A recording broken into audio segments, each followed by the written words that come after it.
This episode is brought to you by Anchor.fm. If you haven't heard of Anchor, you should definitely check them out. It's a super easy tool that anyone can use to create and distribute their podcast.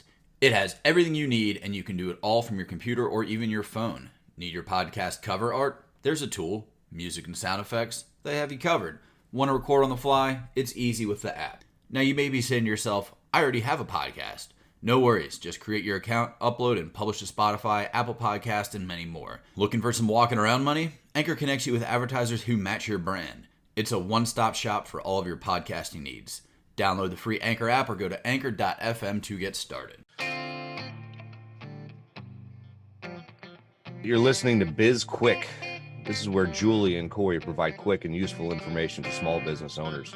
BizQuik is the podcast where small business owners get to showcase their businesses and receive expert advice and guidance in areas many entrepreneurs struggle with. And you, the listener, get solutions, tips, and tricks on real-world topics that many small business owners face.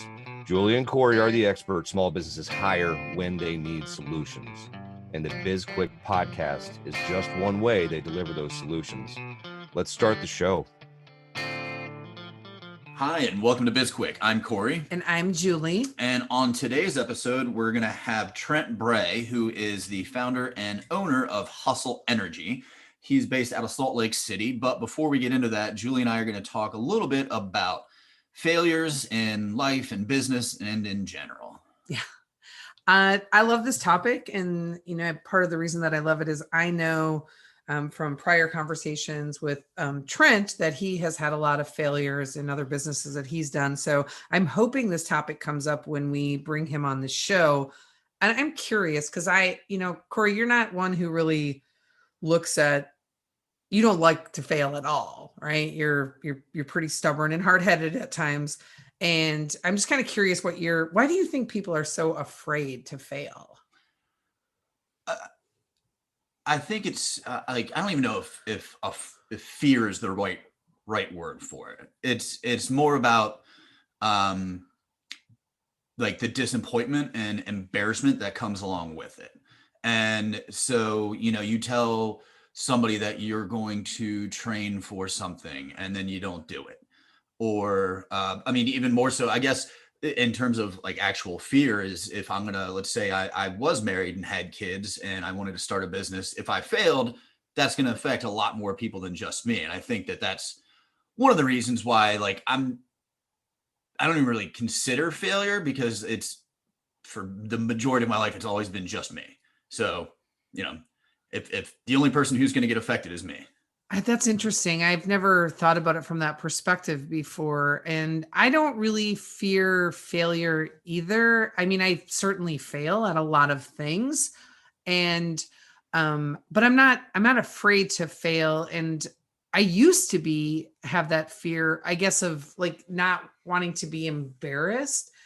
But I think, a lot of times I look at failure as what can I learn from it? What can I take away from it? And sometimes I'll approach things as it's more of an iterative process, right? So you try it, if you're going to train for a marathon, it's okay, well, maybe I'm not ready for a marathon, but maybe a half marathon. Nope. Maybe a 10K, maybe a 5K. You just, and I don't know if it's that I'm negotiating down from what I want to do, but I think as long as I'm trying things and putting myself out there, I'm not really afraid of failing because I know that I'm at least pushing the envelope on what I can do today. Yeah. And we've all had things that we've failed at, or, you've fallen and picked yourself back up, hopefully. And the one thing that I think a lot of people don't think about doing is asking the why after the fact. And is it a good idea to try again? Because a lot of people will fail once and just say, you know what, screw it, I'm not good at this, I'm going to do something else. When it's possible that they could fix whatever it was, tweak it in a way, learn a lesson, and ultimately succeed. Yeah. When I think about our business and when we first started out, right, SB Pace, it would have been easy to, quit after a couple of months because, and we've said this so many times, we went into this thinking if we build it, they will come. Not true at all. But we just kept pushing forward and looking for, okay, that idea didn't really work, or that service isn't really something that's needed out in the market. And so we just kept moving forward and pushing and trying different things until we found the thing that worked. But I don't think it's ever occurred to either one of us to quit. No. And it's something that I think that, again, back to like the fear or whatever, people just take it personally. But if you look out in the business world, businesses, smart businesses, big businesses, people, they have, people with multiple degrees working for them. They fail. They launch products that are terrible. I mean, Mark Wahlberg is known for doing a couple of things that have been successful, but the one thing that nobody ever talks about are like the 900 things that he's tried and failed at. And everybody, like, we love to talk about the big ones like George Clooney or who's the other guy that just sold the tequila company, not tequila, whatever, gin company. Oh yeah. I can't think of his name, but I know who you're talking Chris about. Pratt was it? No, it's not Chris Pratt. It's doesn't matter. Doesn't matter. But like, we love to talk about that because we all want to hit it big like that. We all want that big success. But again, I guarantee you that George Clooney has significantly more failures in his life than he does successes. Sure. And I think, when you're starting a small business or running a small business, I mean, failure, think of all the people that failed in 2020 because they weren't prepared on some level for what was about to happen. And while we could say, it's COVID's fault or the government or whatever because of the shutdowns, but a lot of businesses closed. And those business owners are probably looking at it like, I failed, when they may have been a successful business for 20 or 30 or more years. And the one thing that worked against them was they didn't have enough of a plan for a disaster. And so it kind of put them out. And how many of them aren't going to try again because they think, I'm not cut out for this? I mean, there's a good number of people who probably won't because they're discouraged or they were at that point in their entrepreneurial career where, why do I even need to go back to work? I'm just going to go retire on the beach somewhere. And I think the one thing that everybody needs to remember, especially from 2020, is that, I mean, it was a very unique year. So failing during 2020, like having to close your doors during 2020 is not something to kick yourself over. It should be expected, especially in some industries where it was just impossible to keep your doors open. There's no way for you to survive. And if everything's against you and the government won't let you open and customers are afraid to come out, you're having supply chain issues. Like, I mean, you can pivot and change and do all that, but at some point you might have to make that decision of it's just smarter to close. Yeah.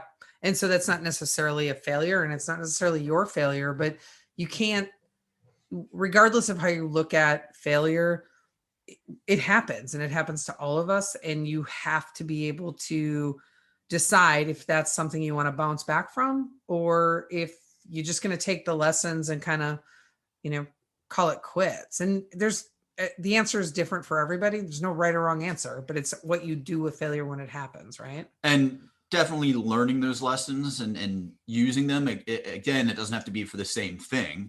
If you open up a business and it fails, you're going to learn a lot of things, but you need to know why. And maybe it's because you weren't looking at your finances or you didn't have a good sales strategy or whatever. Maybe your product wasn't good.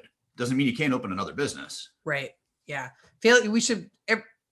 Ideally, everybody's looking to learn from the failures, find the lessons, and then take them forward with you on the next thing that you do. That's really the best thing that you can do with it.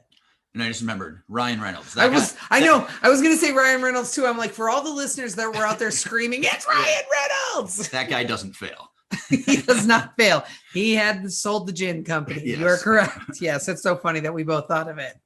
It's good stuff. Well, I think that's enough on failing. Let's talk about something a little more positive. So we'll bring Trent on here in a minute to learn about his company, Hustle Energy. It's a focused drink. Well, it's a powder. You make a drink out of it. Julie and I both have tried it. It's delicious. It's great. Julie might be hopped on it right now. I might be. You don't know, or do you? But let's take a quick break. What's up, everybody? My name's Trent from Hustle Energy. And I created the hustle focused energy product out of my own need when I couldn't focus on my side hustle to take it to the next level. So many products are chock full of caffeine and sugar and other harmful substances. So what I did is I created something that is a powder drink mix designed to help you focus without the need of caffeine. But if you'd like to learn more about this product, go check out the website hustle.energy and follow me on Instagram as well at hustle.energy. Welcome back. We've got Trent Bray of Hustle Energy out of Salt Lake City, Utah. Good to have you, Trent. Hey, thank you, Julie and Corey. I really appreciate the opportunity to be on here and speak to your audience. Yeah, well, we immediately decided we needed you on our podcast after you had us as a guest on yours, and it was so much fun talking with you. And I think we probably could have riffed for hours because it was just a really good connection for all of us. So today we're going to talk we're going to talk about a number of things with you, but we're going to start by talking about failures and being an entrepreneur, right? So you've done a number of things you've been an entrepreneur since you were like 14.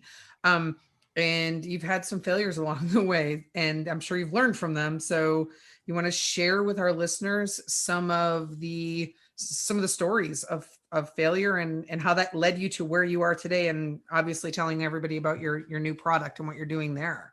Yeah. So I think failures, with my own podcast, I try and emphasize, with people, what was your biggest failure and what did you learn from it? Because failures happen, but failures are truly only failures if you learn nothing from it and just resent it and look back and think of all the bad about it.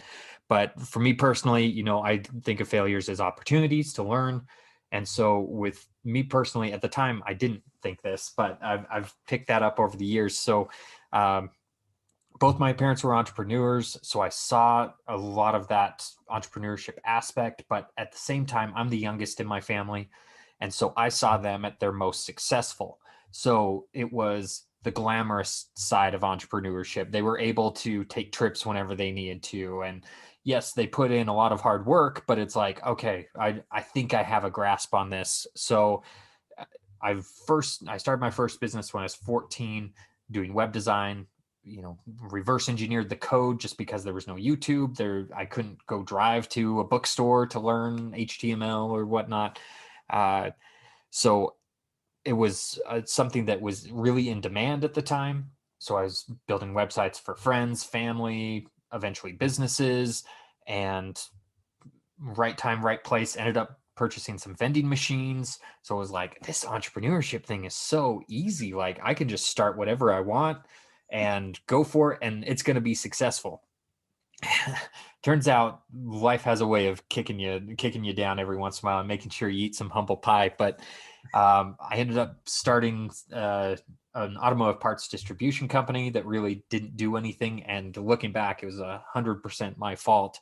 But there was, you mentioned kind of the ego thing. There was always this stigma around me that growing up around high school and things like that, where it's like, oh well, he's the business guy, he's got this all figured out. And there's a lot of hate that came from that too. But you always think, oh, I've got to be this person, I've got to be this type of person. Well, it really was a hit to the ego, and it's like, all right, I've got to pick up a seasonal job at Best Buy. Like I have to, like, that's just kind of something I have to do. And, it's just seasonal, I'm not there for the long term. And then seasonal turns into full-time, turns into supervisor, turns into, anyway, it's like, oh, well, I can make this a career path. And I found out very quickly I hated retail because there is not so much the customers, anything like that. It was the fear-based structure that they had. There was a general manager that we had that had like number of years of success, like every month for several years. He increased sales whatever store he went to, and he had one bad month and his job was on the line. It's like, there is no loyalty here. You are extremely replaceable. And that's where it's like, all right, I need to get back into starting my own thing. And through a number of years, number of trials, did video production, did wedding photography, name any easy barrier to entry business. I tried it, still failed at it. And through this, I learned the power of persistence, because really I got through all these things, why these things weren't successful is because I still thought it was easy. I still thought, okay, if I put in some effort, it's going to click. But I didn't realize how much effort and how long you have to put in that effort until the most recent venture that I'm working on. And it's interesting because ego is often used like in a negative way. It's, kind of like, oh, he's got such an ego or whatever, but there needs to be a balance there, because if you didn't have that ego, you wouldn't have gone and tried all these different ventures. And I feel like that's the same for a lot of small business owners, is that you have, like, nobody's going to start a business believing that they're going to fail. Like you're going to start because you know that you're going to succeed. So where did you find that balance between too much and too little ego? That's a good question. I hadn't actually thought of it in that way before. So I really like that.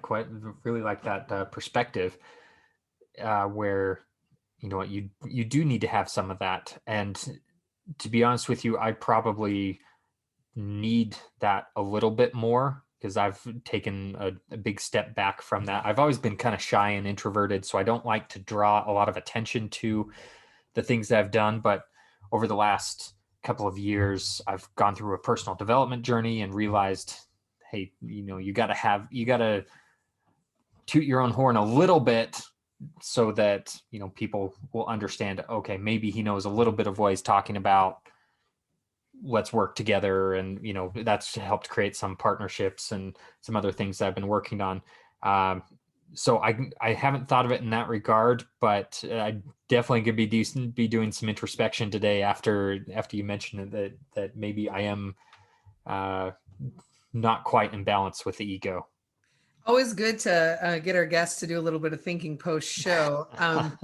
I told this story recently to a group of people that, I think it's kind of related to ego, maybe more just like internal self-esteem, right? So when we started SB Pace, I had also just moved to this area, to Richmond. And so I don't know a ton of people here. And then, COVID happened and the world just really, really changed. And so the circle of people that you were hanging out with regularly or interactions they changed for everybody. Right. But I had spent, the last couple of years really heavy on personal development, like you. And I think it took me until late in the year of 2020 to realize, so working with Corey, he's a tremendous business partner. And, I know he always has my back, but he's not the guy that says, hey, good job, or wow, you're really killing it on that. And while I like to tell myself that I don't need to hear that, what I realized is that when I went pretty much like 8 or 9 months without ever hearing it, it really started to impact my self-talk, where I just was like questioning everything that I was doing. And so my goal for 2021 was to find ways that I could improve my self-talk and not need to hear from anyone like, hey, you're doing a great job, because I shouldn't have to depend on that. But it's been a balancing act for me, maybe a little bit different than ego, or maybe it's not, maybe it's the same thing, but that's been one of the toughest things for me over the past year. Yeah. For me, telling somebody nice job is like one of the biggest compliments you can get. So. Well, I'll be that person for you, Julie. Julie, you're killing it. You're doing a great job. And I managed to mention that on Facebook group just the other day too. You're a great person to know. And Corey, I haven't known you as long, so I can't say you're killing it. But what I know so far, you're a great person. So. I appreciate that. Thank you. And when I need some little, a pat on the back, I'm coming to you, Trent. Do you not know the contract that John DeGroff and I have? No. Oh, we have a verbal contract that every time we're in a clubhouse room, the other person follows and says nice things about each other. So like I'll follow John into a room about insurance and I'll completely disrupt the conversation and be like, you know what, John's one of the greatest guys ever, you know, everybody should be doing business with him, all this.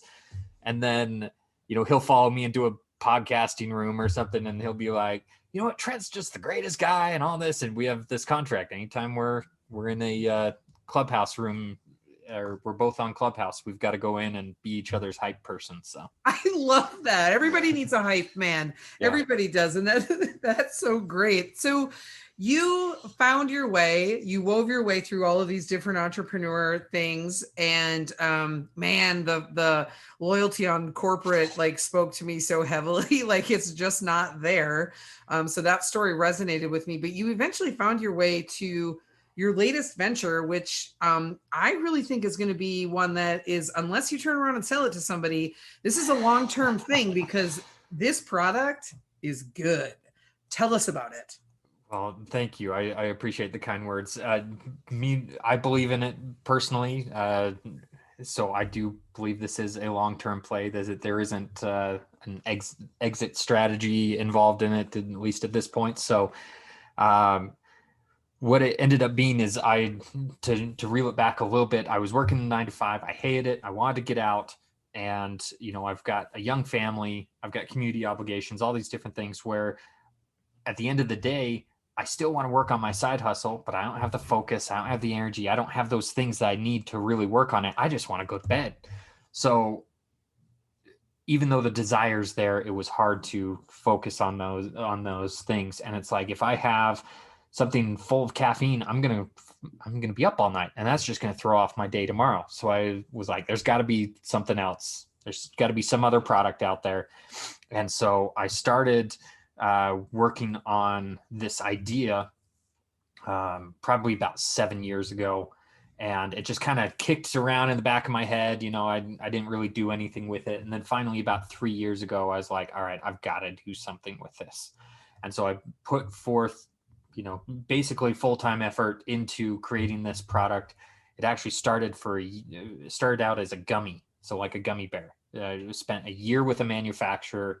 I just wanted something different that wasn't a capsule. You know, it's just a capsule, another capsule on the market's white noise. And so it's like, I wanted a different vehicle to deliver this. And the manufacturer at the time was brand new. They're like, oh yeah, we'll take your small order of a couple 100,000 gummies. Whereas, you know, most people, they're like, I won't turn on a machine for less than $1 million. And so they were like, yeah, we'll take your order. We go through, we created custom mold for it, for custom shape, all this stuff. And they ended up getting so busy after a year, finally I gave up. I'm like, this isn't working out.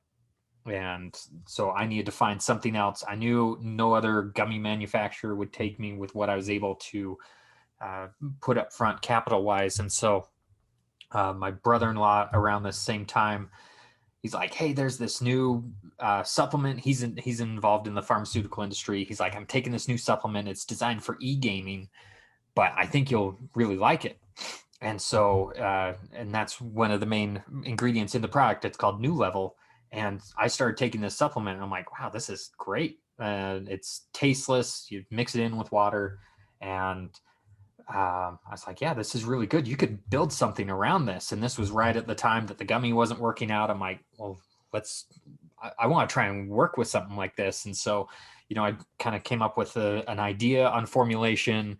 My brother-in-law, who, like I mentioned, is in the pharmaceutical industry, told me why this wouldn't work and kind of helped me refine those sort of things.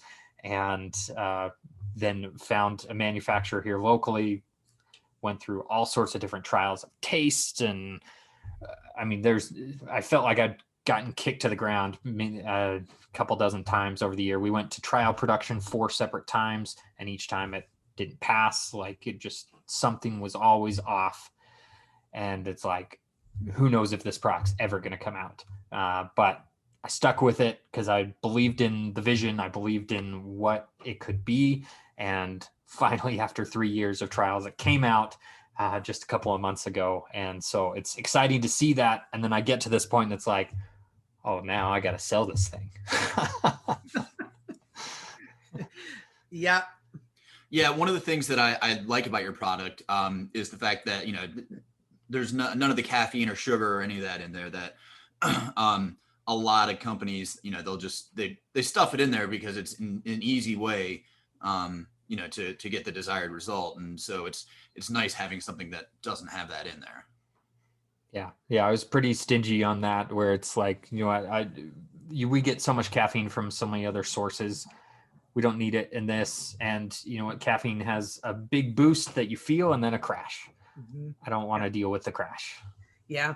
I'm curious how much your past failures from the other businesses and other things that you started played into the things that you learned and sort of had a quicker ramp up time for starting this business, excluding the product development part, right? Which I think, was this your first product? This is my first physical product I've ever launched. Yeah. So when you're talking about, just the other business elements, right? And I have so much admiration for people who develop products.